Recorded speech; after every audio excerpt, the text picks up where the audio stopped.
Hello everyone! In this week's video, I'm going to talk about how I improved at drawing hands. So let's get started. Hands. Hands are hard to draw. They can look so different depending on what position they are in, and there are so many different shapes that you need to get right or else the hand will look kind of wonky. Hands used to be the bane of my existence. Wow, this picture's going really well. Okay, it's time to draw the hand. I'm done.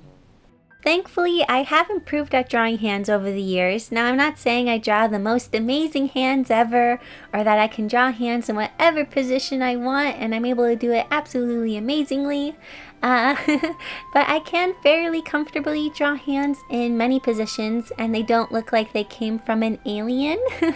Now, I'm not going to give specific tips on the anatomy of the hand. I do plan to make more videos on how to draw specific hand positions and about hand anatomy. But this video is more about tips on how I went about practicing drawing hands. Learn to draw the shape of the palm in many different positions. When I used to draw hands, I would focus mostly on the fingers because the fingers are very important. They are also very complicated, so I would put the most time and effort into the fingers without giving too much thought to the palm. Because the palm is so simple, it's just a little square shape.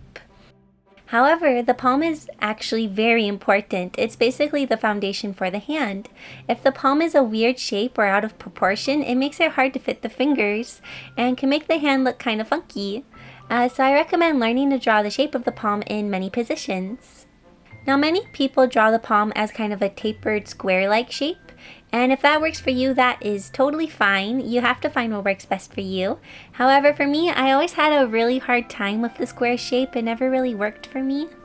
Instead, I draw a shape that's kind of like this. It's like a square, but it bumps out on the side with the thumb. This shape made a lot more sense to me, and it really helps me get a sense for where the thumb goes.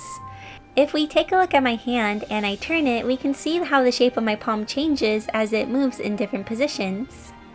Once I figured out this shape of the palm, I would practice drawing this shape in many positions. Getting good at drawing the palm of the hand can really help when it comes to adding the fingers and understanding the form of the hand. Number 2, try to get better at drawing a few different hand poses that you can incorporate into your art. When I was a beginner, I wanted to be able to draw hands in any pose my heart desired, but this can be really overwhelming, especially because the hand does look so different depending on the position.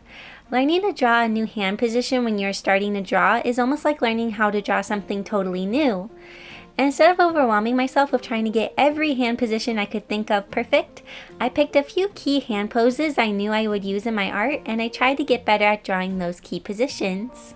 For me, those positions were a relaxed hand pose, an open hand, and a peace sign, because for some reason I used to use that hand pose a lot. I think this is a good method, and it really worked for me because I was able to incorporate the positions that I focused on practicing and getting comfortable with into my art. I didn't have to avoid the hands like I often did. Draw from life, draw from other drawings, and draw from memory. Drawing hands from life or from pictures online is very helpful and I highly recommend it. It will help you draw realistically proportioned hands. But sometimes it can be hard to know how to simplify and stylize the hands for things like cartoons and manga. So I also recommend observing how other artists draw hands and how they stylize them. I often do this and I have found that this is one of the things that has helped me so much. Lastly, try to draw from memory sometimes. This puts all the practicing you've done to the test. If you want to be able to draw hands in many poses, you want to build up your visual memory of them and also your understanding of them. Practice, time, and patience. I didn't get comfortable with drawing hands overnight. It's been a long process over the years, and obviously I wasn't always going hardcore at trying to get better at drawing hands. But I would try my best to not avoid them when making pictures, because if I avoid them, it's difficult to get better at drawing them.